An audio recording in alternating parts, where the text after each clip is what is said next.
Well, they changed the voice. It's nice. Sounded the same to me. It's very subtle now. All right, we're gonna start it out here. There's it's hard to take my co-star seriously in this episode here. Well, Yeah.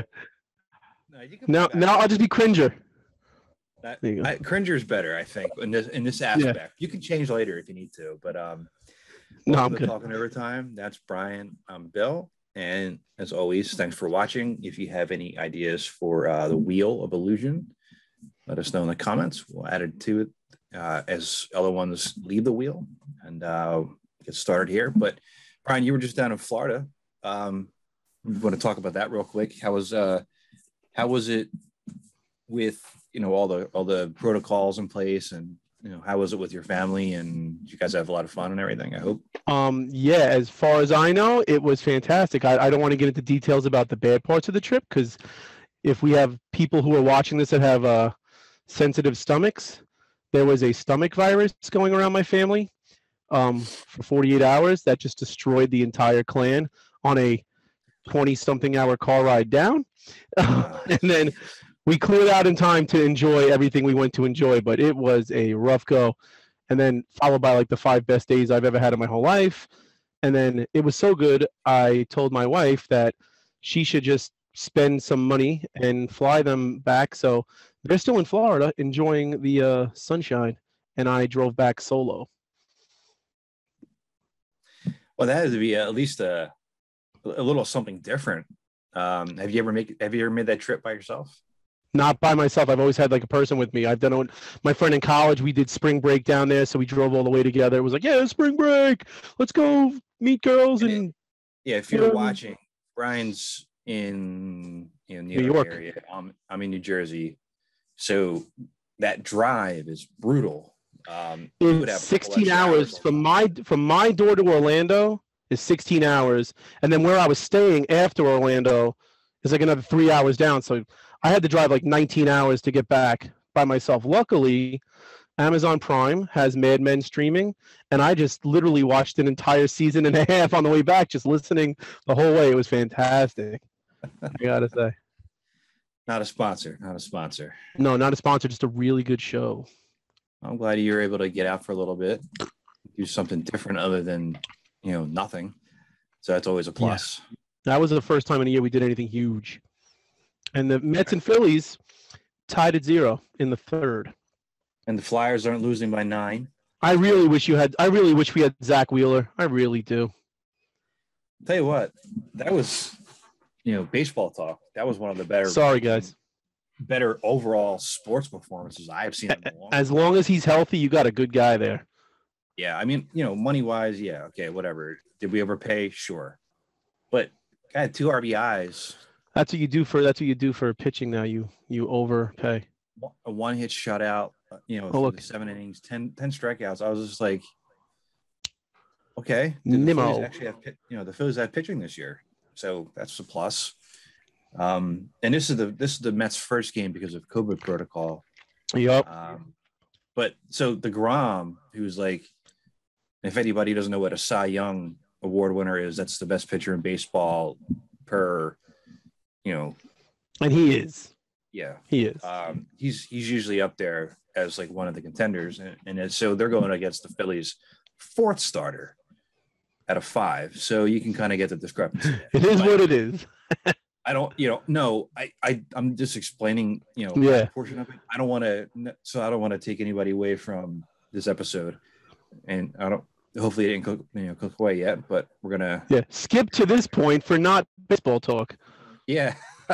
So here are the topics here. Some they're tiny left over from the last. Card collecting Bionic 6, options not explored, Super 7, Snyder Cut, fan bases, WandaVision, and collecting too much versus not enough. So that was one of the ones that you had. Yeah, my suggestion. Yeah. I didn't know how to phrase it. When we get to it, I can I think I can say it better. And then we have new, open all results, and full screen. But I'm not going to go full screen. I'm staying at this size here. Keep it small. I'm just gonna do this. So I'm getting out of spin this it up. Cringer sweatshirt. It is hot down here. Well, Sorry, it's Cringer. 70 degrees outside. My still. God. It's baseball talk. I It's- thought I was just going to be a little funny thing, but man, It's 70 degrees out. it's too high a price to pay for small comedy. Oh, Mets on first and second. I'm sorry, I'm distracted by the Mets doing good. Let's go. Double plays coming. All right, Uh-huh. card collect. Card collecting. All right. So let's stop the share. So you and I both collect cards, and card collecting, it's a very broad topic. But for us, it covers And it's weird. baseball, hockey, sports. Like that's what we kind of go with. There's a ton of other things you can collect card wise. I remember, when my brother and I were younger, my dad, brother, and I, we would go to the local hobby shop, buy packs of cards, try to get something out of it.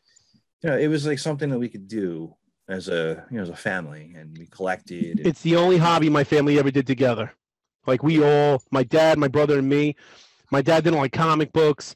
My brother never liked action figures. My dad wasn't an action figure guy, but sports cards, forget it. We were all there at the shows and everything. It was fun.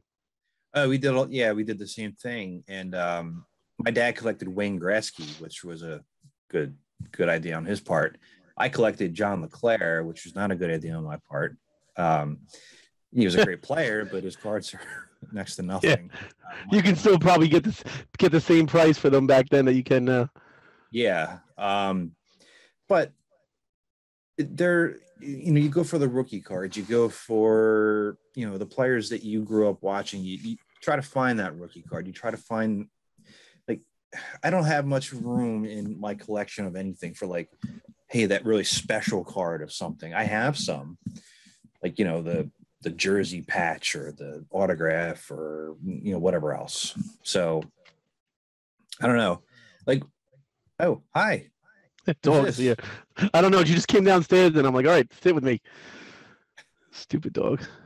What's the name? She's freaked out. Stella. She's freaked out because none of the family's here. So now she's decided to go for option D and hang out with Dad, where she never hangs out with me ever. So there you go, Stella. You're a good dog. You're a good dog. Good dog, yeah. So you're like, I'm different with cards. My cards collection was not always sports. Oh, freaking inflow fly. My card collection, I had the Batman '89 ones. I had a lot of Marvel cards as a kid, which recently those Marvel collections were selling for like collections were selling for like $500 a month ago, and now they're selling in the $100 range. Those card prices for the Marvel collections, like, right? yeah, shot up like through the roof. I don't know. There's some weird blip on something's going on with sports cards right now, where I don't know if the market's artificially inflated. Not sports cards, but like comic book cards, like entertainment cards. Like I have an entire box of Rocketeer movie cards. I have the entire box of Dick Tracy movie cards, Batman '89, G.I. Joe, I think it's Impel. I think they created. I have a whole box of that. I have a whole box of WCW wrestling cards. I'm like all over the place. And then I have every card my dad had because he didn't get rid of his collection. So I have a huge sports card collection in the back that's just like inherited by my dad or from my dad. I had the Marvel cards. I did have the Batman '89s. I also had Batman animated series. Mm-hmm. I don't have them anymore. I had Star Wars when I was a kid. It's probably something that was like just kind of, it might have been something that was lost in the flood. You and the floods. Well, I mean, it was one flood that destroyed a lot of stuff. God. Where, we lost all of our starting lineups because it was like sewage. And I had those cards too. I love those. And you know what I count with cards? Those Panini sticker books. I was big into those when I was young. I mean, I still have the Mask one framed over there, like sealed and everything. I love those things. To me, those went with cards. Like I was either like, I got cards or Panini sticker books. Like I was into both of those things. When I was a kid, I think I had I know I had the Masters one. I don't remember other ones I had. I probably had Turtles. I had a Ninja Turtle like movie one, I think. Ooh. Like I think I had the Ninja Turtle movie one. I think I had the Batman movie one. You know what would be Like I had a lot of really movie ones. if you could find a Estelle from the movie. You get a cut of it, right? Mm-hmm. Of Vanilla Ice in Turtles 2. Yeah, that's what I want to hang up. Or Ninja Turtle rap. That would be priceless. Yeah, maybe in your neck of the woods. It's no, it like card collecting. What happened? I thought it was gonna be base hit and went foul by like 10 feet. My judge, my judge. I'm bad. I go to baseball and I think everything's a home run. You gotta watch the outfielders. I'm like, it's gone, and then meanwhile it's like a pop fly to center. So for me, I have like a lot of the rookie cards, like hockey. I have some baseball. I have some very few football. But that's some of the things that I've kept and kind of had like that. Some are worth some money, some aren't. I like them because they don't take up space too. So it's something I still can collect and not feel like, oh man, where am I going to put that? They can, depending. I put them on a shelf in a little book, or I just put them in. I frame some of them and have them on a wall. Like to me, the amount of cards I have, like the toys take up the space. I'm basically trapped in a toy box down here. Well, I mean, if you're collecting, like, and it's not to sound, this isn't to sound like mean or anything, but if you have cards that aren't worth anything, it's taking up space. Yeah. But in the same sense, when you look through them, you kind of have some memories of what you were looking at and how you're, going through those things. Cards with your dad and your brother.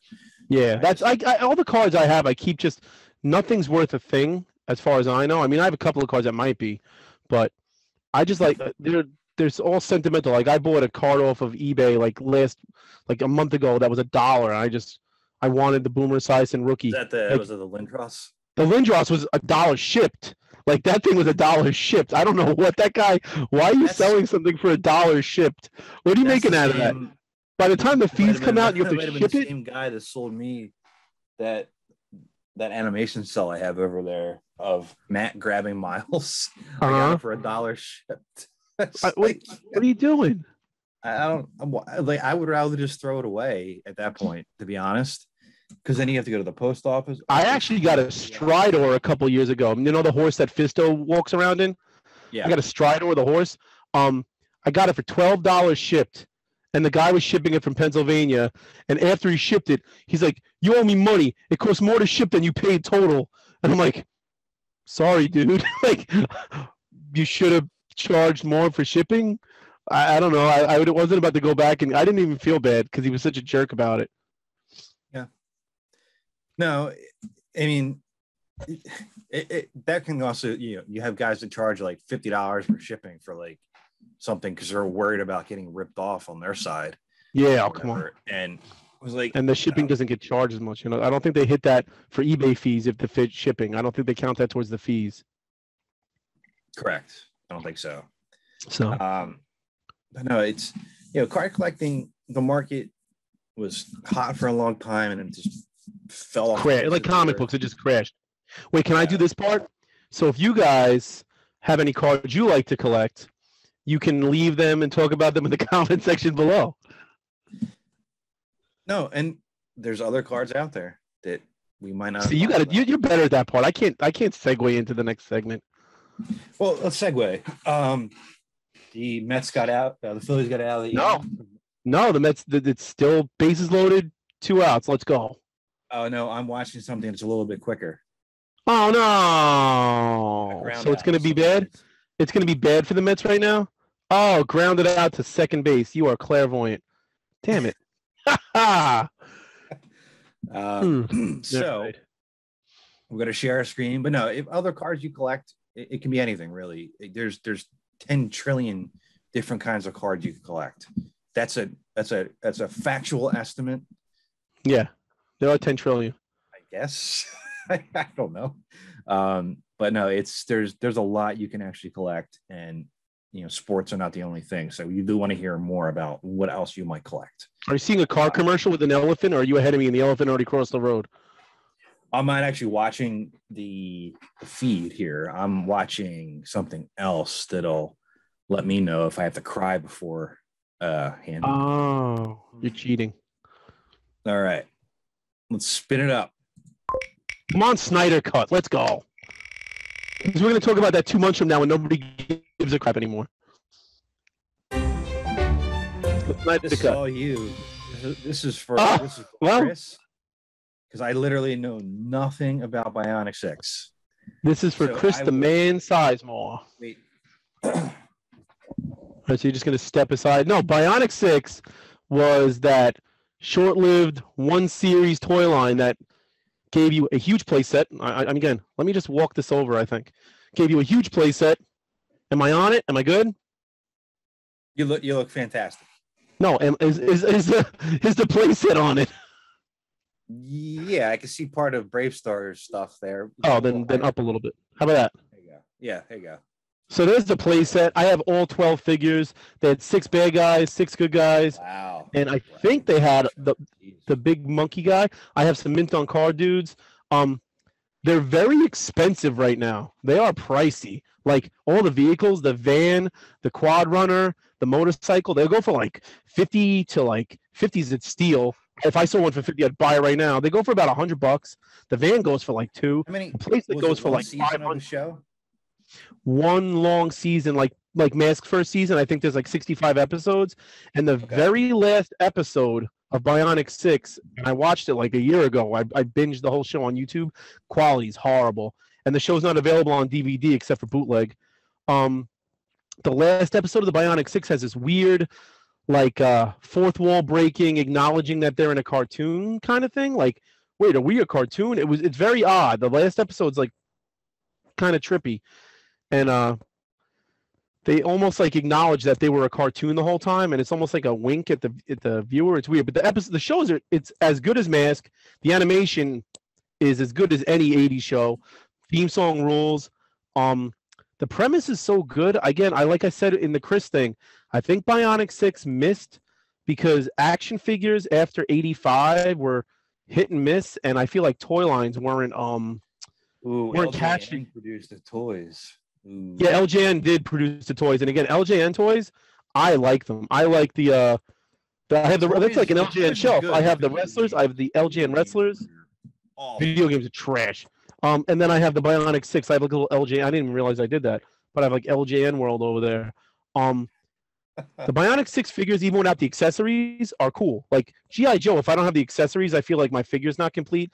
The Bionic 6 accessories are like, except for a couple of them, are like really, unnecessary to like even have. So if you can just find one, the thing with those is you want to find ones that don't have the chip metal paint because they're half die cast metal, and you'll be sitting there looking at like the most beat up figures of all time, and they just look horrible when they're scarred up. But if you get mint ones, they basically, the good guys are primary colors and the bad guys are secondary colors. Like they figured out like good is red, yellow, blue in almost everything. This is interesting, actually. I'm on the Wikipedia for their episode list, and look at the talent that was on that show. The studio is a well-known animation studio. All the people that worked on it, the voices, the animators, the people who designed the Gina Bacar wrote. I think Alex Toth did some designs, and he's like freaking forget about it artist. Like there are people who like worked on that show that are like legends in the field, and it should have worked, and it just didn't. Nobody gave a crap. I was the only kid in my class who watched that show, and that's how I knew it wasn't good. They were still talking about G.I. Joe, Transformers, He-Man, like all the stuff that had a running start going into 86, kept going strong a little bit and kind of like found their way up, except for like, what am I thinking about here? 86, 87, like G.I. Joe survived. He-Man crashed, but I mean, they had a movie, like He-Man they had the New Adventures, they kind of coasted along. But if you didn't have that running start. I think Gwildor carried Masters to today. Gwildor, without him, you wouldn't have the classics. No, you wouldn't. I mean, or the origins today. So if, please pay your respects to Gwildor in the comments. I feel bad for anybody like me who loves Bionic 6 because where Mask we like hold on to hope, Bionic 6, there's no hope. Like it's never coming back. It's a dead franchise. It's got too many things that just nobody even cares about. No one's really a big fan of like bionics anymore. Like, oh, look, that guy's bionic. It's not like in the 70s, being a bionic man was like everything. And now nobody cares about, like, remember Bionic Commando? Like back in the 80s and 70s, Yes. bionic was like a thing. Like the word bionic meant this is awesome. I want to watch it or play with it. Yeah, so the first season was 20. Was it two? I just remember it just episodes. going. I just remember it never stopping for a couple years. I watched that show from like 86, 87 to like, I'm going to say like 89. I was still watching it in 5th grade. It was still on the air. Started April 19th, 1987. Yeah. So that was the first season episode airing. And then the last episode of season 1 ended June 28th, 1987. But season 2 kicked off in September.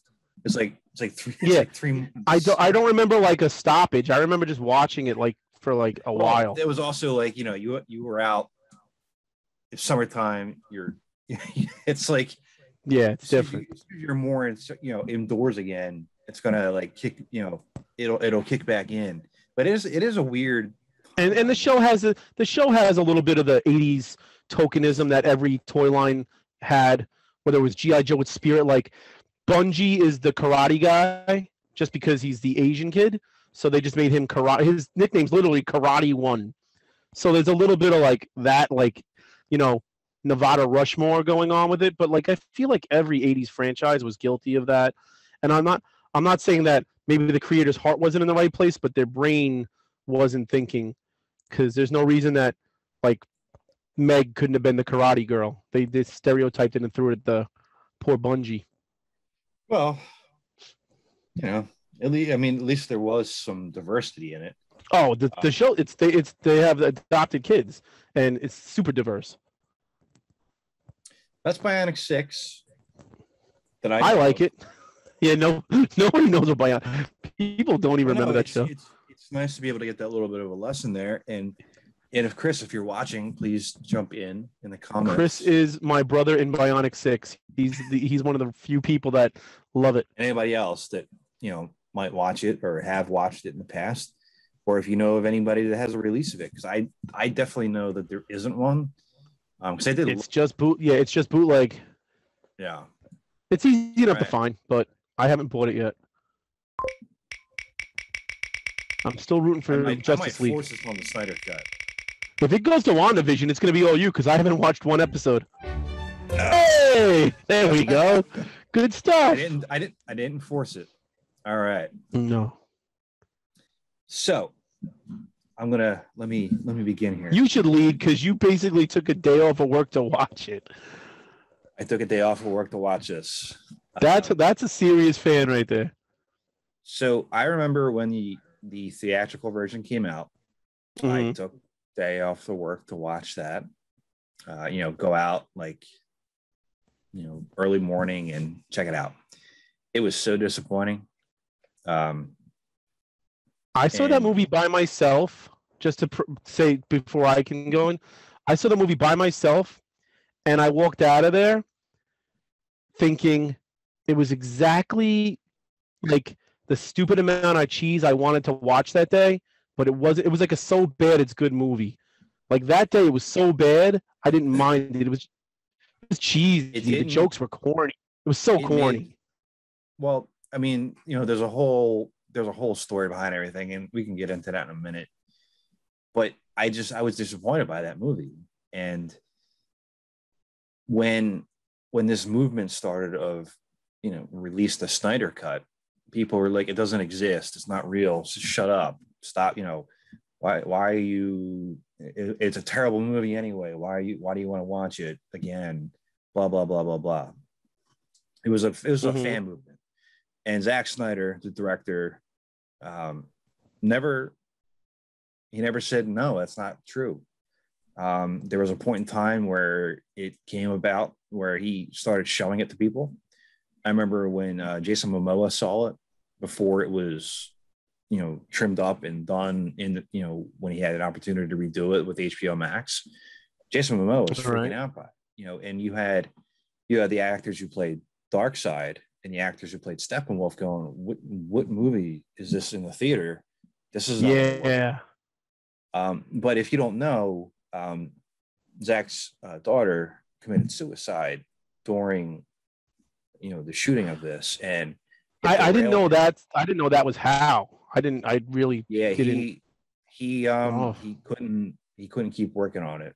So the studio wanted to keep pushing forward, so they brought in Joss Whedon, who did the Avengers. And don't you think a part of them was more like, this is our chance to marvel up this movie a little bit?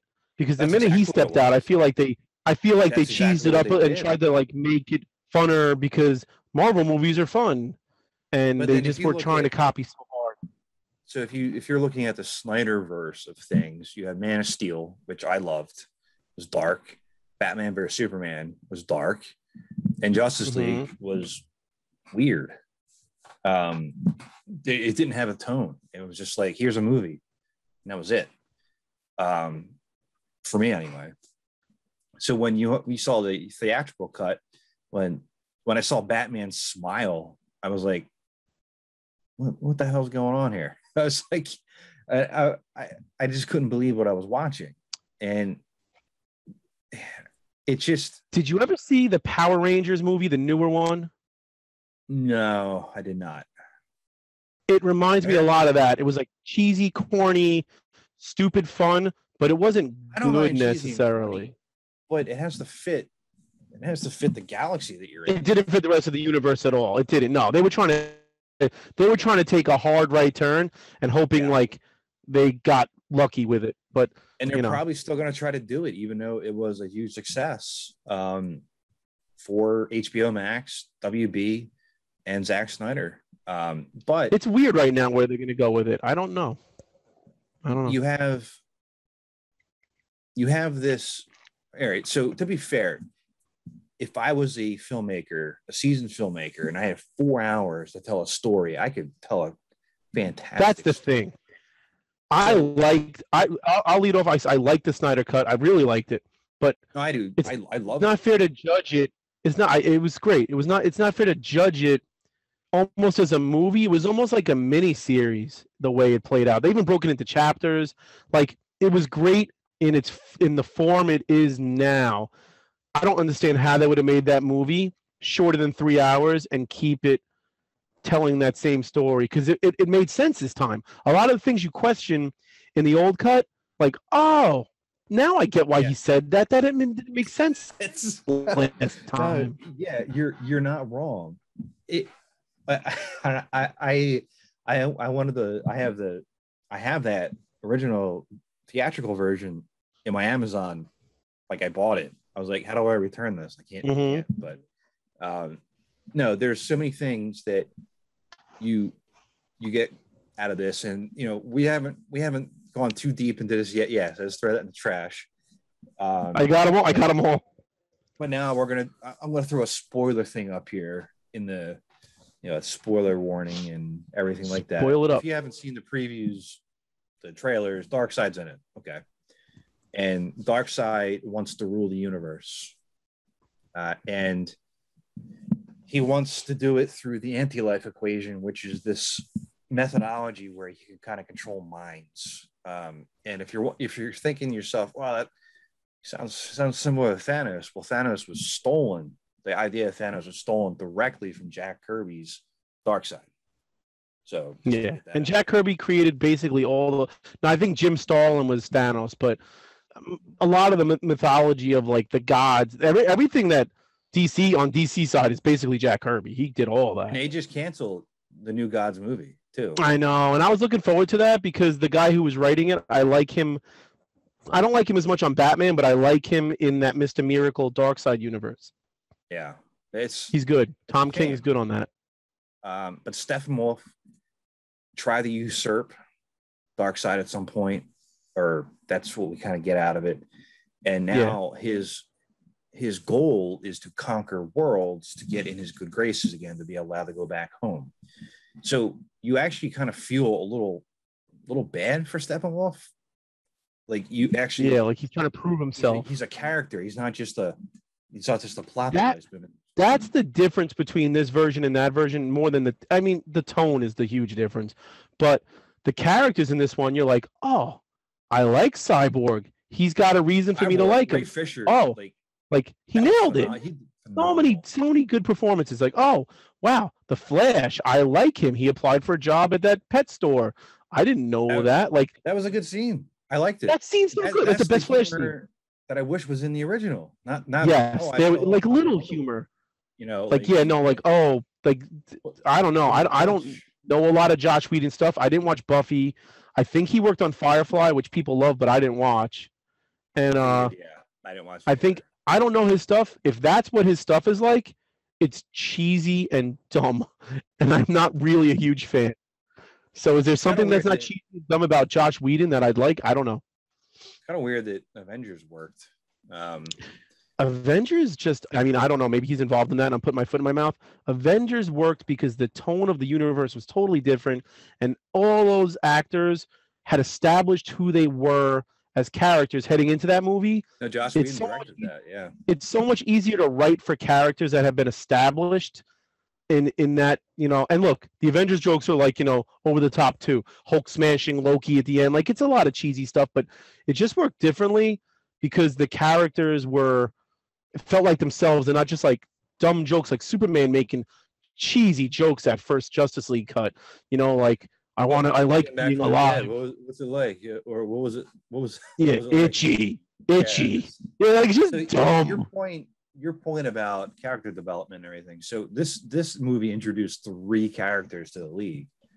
4, if you consider, you know, again, I did a spoiler thing. You got Martian Manhunter in there now. Yeah.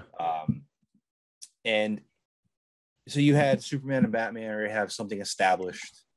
Wonder Woman established. And I don't remember, I think Wonder Woman came out for Justice League. I think so. I don't know. I think so. In any event, she was already there. I think before. Yeah. Wonder Woman, they had her character, and I've never seen Wonder Woman 2. I gotta watch it. I know everybody like doesn't love it, but the first Wonder Woman, I'm like, wow, they nailed it. And then Wonder Woman in Justice League, I'm like, she's like one of the characters that doesn't really take the hit with the weed and stuff. She was kind of good.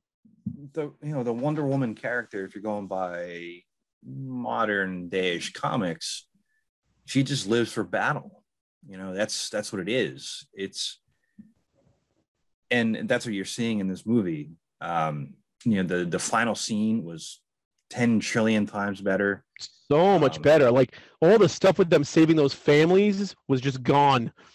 You didn't have like the family of like people getting like flown out of there. My favorite line of the movie, well, there was 2. I liked when Batman, Bruce Wayne, introduced the League to Alfred. Mm-hmm. He goes, you know, this is Alfred. I work for him. That I love that because that shows the respect that Bruce Wayne has for Alfred, but also is there a bad Alfred? Is there a bad Alfred? Everybody that does Alfred does such a good job. Sorry, mask people. Is there a bad Alfred? The guy from the '60s one's good. Like the dude from '89 is good. Right now on the cartoon one's good. Flicks or something, or I forget.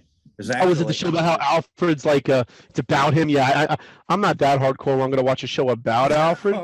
No, I'm not that much of a hardcore Alfred fan. No, but every time an actor is Alfred, it's like the best part of the movie. Sometimes, like, geez. No, I can't think of a bad one. But Michael Caine was awesome. Like everybody. The Sod toward the end, he goes, "I told you Steppenwolf would fail." Darkseid turns, he goes, "Yes, you did." And he just, it was like I felt like I've seen Darkseid enough, and maybe I misquoted it a little bit, but I've seen Darkseid enough in Superman the animated series throughout Justice League. And I like you haven't seen Apocalypse War. It's an animated movie. Mm-hmm. It's the goriest thing I've. Oh, watch it. You have HBO Max, right? Yeah, I do. All right. So the kids aren't around after this and after the Phillies beat the Mets. Oh. Justice League Apocalypse War. watch it. I'm telling you, it's such a like a mind-opening movie, and it's the last movie of the New 52 line of those movies that they were doing. But it's such a boring movie. Dark Side is so menacing, and that's what I was hoping for. Dark Side is really like what Thanos has, like what you know of Thanos. That's how Dark Side dog. That's how Dark Side is. Dark Side is like Thanos. We all know that. That's like the equivalent in the DC universe, Dark Side and Thanos. But like having Steppenwolf during that first cut was just like, ugh. Like, this is the guy that we're being fed right now. What are they saving Dark Side for? A rainy day?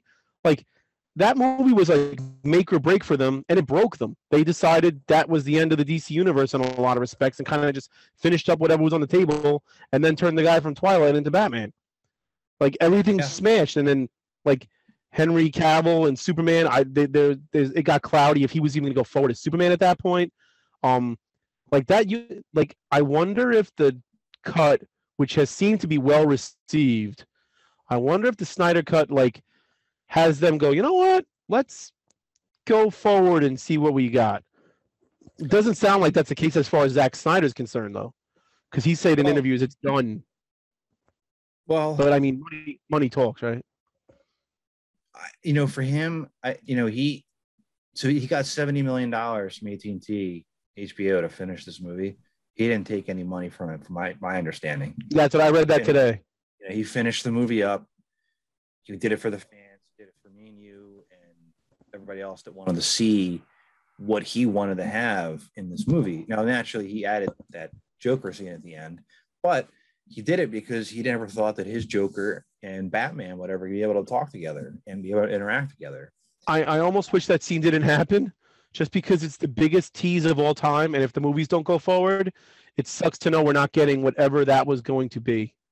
Seeing Jared Leto be redeemed through this script, damn it. Check out your score update right there. Let me check the Flyers too real quick. 1-0. The Flyers have no defense. Their season's over. They're done. 2-1 Bruins. Seeing Leto be redeemed, I love that because he's a good actor. He's and I can't wait to see him in Morbius too. The Suicide Squad was the worst comic book movie. I haven't seen Wonder Woman 2 out of all the DC one. Suicide Squad was easily my least favorite comic book movie of any modern day comic book movie. It was full of cheesy montages, and the one-liners were cornier than anything I've ever. It was hard to enjoy. It was Wonder Woman 84 was hard to enjoy because of, for me, one thing, and it made me think about the fall entire time of the movie. So, the whole time I was going, oh, I lost my internet. Did you? I still have you. You stopped moving though. There you go. I think my cat moving around caused a disruption in the flux capacitor. Yeah, it's always bases loaded right now, 1 out. That sucks. I love it. Let's see. Oh, the ground got a hit too. Damn. Oh, baby. Yeah, he hits. Oof. Oh, baby. What the hell was I saying? You were talking about Wonder Woman. The thing that threw it off for you was... Oh, yeah. So we had a technical difficulty there. My internet just dropped for a second. But basically, the premise... I didn't mind Wonder Woman 84, but there was this one thing that I couldn't get over throughout the entire movie, and it ruined it for me. And it's probably the same kind of aspect I would imagine for a lot of people. I don't know. I'm looking forward to like the Suicide Squad. Those trailers look phenomenal. I saw the trailer at Godzilla today again, and the trailer on the internet's better. They have a little more rated R language in it, and it's awesome. Oh, there's more runs. All right. But the trailer at the movies also, the person I was with was like, oh my God, I want to see that. And she'd never even heard of that movie before. So, and Guardians of the Galaxy are so good. There's no way James Gunn's missing with Suicide Squad. Not missing. No, it's got Idris Elba in it. I mean, it can't be that Yeah. bad. You know, him overacting as a And comic book again, villain. he's not in anything really bad. I think Pacific Rim was like the worst thing he did, and that movie was just dumb, Cats. fun garbage. You know? Cats. Oh, he was in Cats. Cats. Yeah. Oof! I heard that was so bad you could see the zippers on the costumes.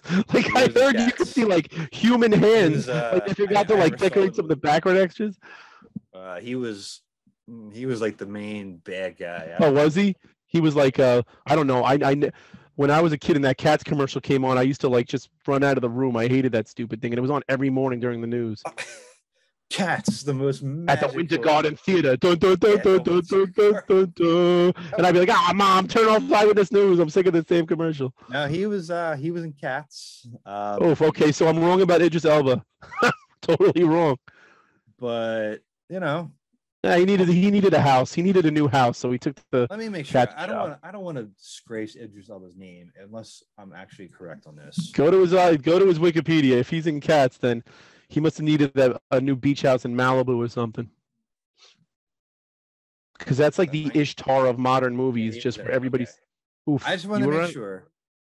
I bet you everything else is pretty good on that list, though. It got a 19% on Rotten Tomatoes. It's not that bad. Hey, Couples Retreat has a 6, so it's not Couples Retreat level.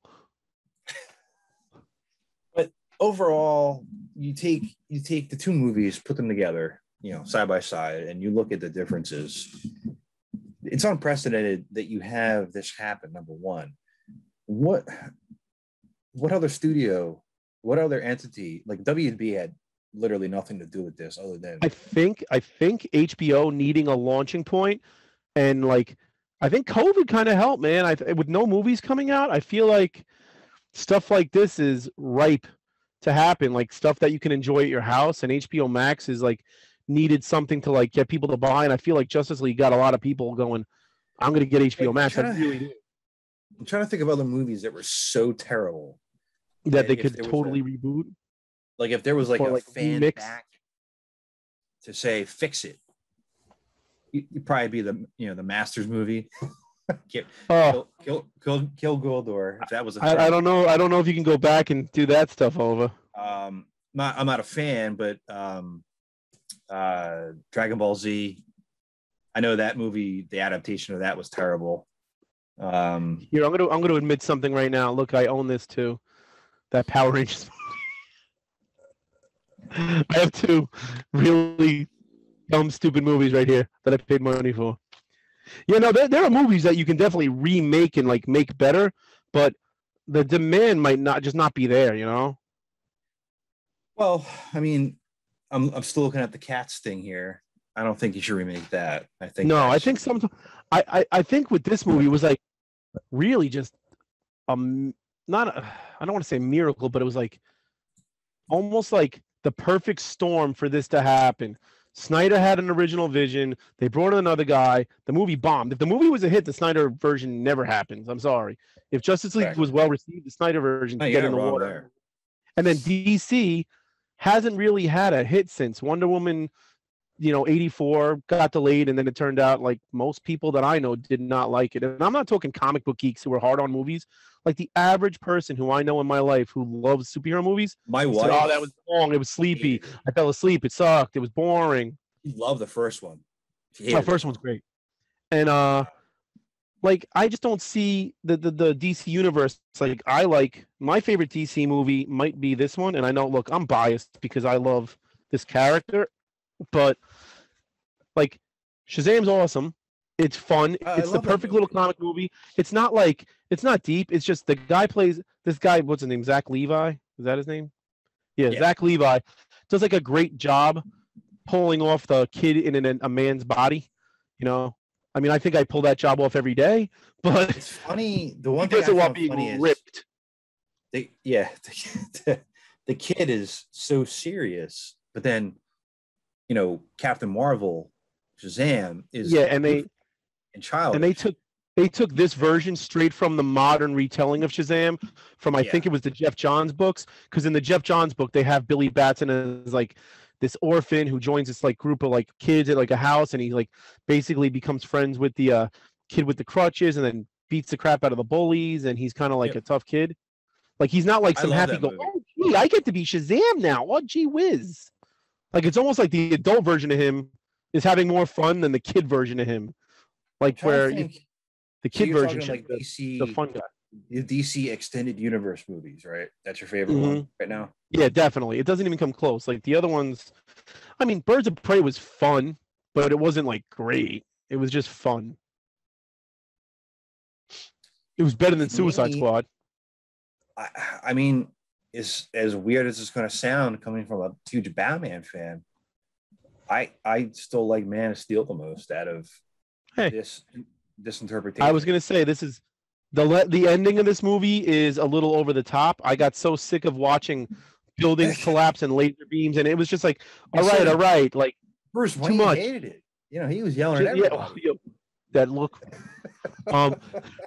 You know, just because you have the CGI to destroy the whole city doesn't mean you should. Like that's why the old Superman, like Christopher Reeve, just spinning some guy on a chair into the ground at a diner. Like the little things are just like I remember those more than like an assault on the senses with like every building in Metropolis basically collapsing on people, and then like the three people you actually care about are like in the middle of the rubble, like we survived, and you're like, oh come on. Hi. Yeah. It was like Godzilla today. Like they're tearing the whole city apart. And that little girl's just standing there in the middle of it without a scratch. So you're not wrong there. That got over the top. I like the overall arc of the movie. That I liked it. Carried on way too long. Kevin Costner going like this, "Don't save me, son." Even though you could do it in about a second and no one would see it with the blind eye because you're the fastest man in the world. The same. You know what? Now that I think about it probably would have been the same principle of as the Flash. When he was in that convenience store, he could have done that exactly like that, and no one would have known. The milk dropped like a millimeter, and he still won. Yeah, but that's the adult me going, well, if he could have done. Like sometimes you just have to enjoy a movie for what it is and not Superman question every little aspect of it. Clark Kent could have saved his father and just killed everybody there. Witnesses. Basically, Clark Kent could have blown the rest of them away in the tornado. Died in Metropolis anyway. And then saved his dad. Like he could have collapsed on everybody. Oh yes, yeah. Hey mom, are we moving to Metropolis tomorrow? Yes, we are. Yeah. And then they destroyed an IHOP, which really pissed me off because the blueberry syrup. It's so good. Oh, no. Not the IHOP. Why? Well, all right. We have to stop. We do. We've been going on. Let us know your thoughts. This is longer than the Snyder Cut at this point. But I'm also sad that it's probably not going to continue. Yeah. Which does sting, but we'll get through it day by day. If you're looking for something to watch my attempt at animation with the Command Chronicles. Go for it. And chapter 2 will be coming out soon. Brian, I know you've been I took a 10-day tablet break. I haven't drawn anything. As I say, you've been away for a little bit. So I think so I'm sorry. You have to enjoy what Brian's made in the past. Yeah, nothing new. If you have a problem with that, I'll post his address in the comments. Then come find me. You can send him. Send me an angry letter. But I appreciate hopping on. The Mets are winning 2-0 right now. Watch Justice League Apocalypse War. Seriously, what? I'm gonna. I have the time. Sick. It's sick. You're gonna be like, this is a DC movie. It's rated R. So I think you're gonna enjoy it a lot because I'll watch it with my wife. So person. She can explain the bad words to me. Yeah. Yeah. Wait for the kids to get back. Yeah. But so until next time, that's Brian. I'm Bill. And if you have any ideas for the wheel, let us know. And we'll talk to you later. Be good.